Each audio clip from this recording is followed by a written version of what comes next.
it's Emily from WTA. Do you dream of being this amazing plant mom, but you just keep killing your plants? Yeah, me too. Until this guy. Meet the SOILPHU Moisture Meter. So this little tool, inexpensive, but super effective, allows you to know whether or not it's actually time to water your plants.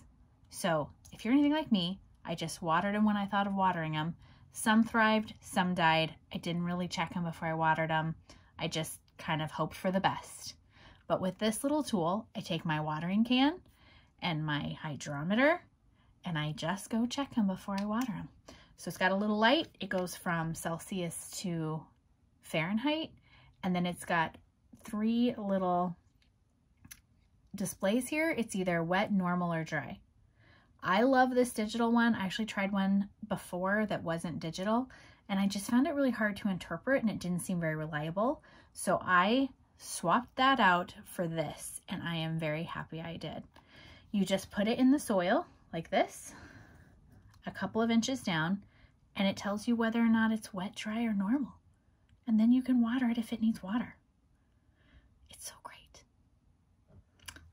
So, if you want to be a good plant mom, this is a tool you need to have.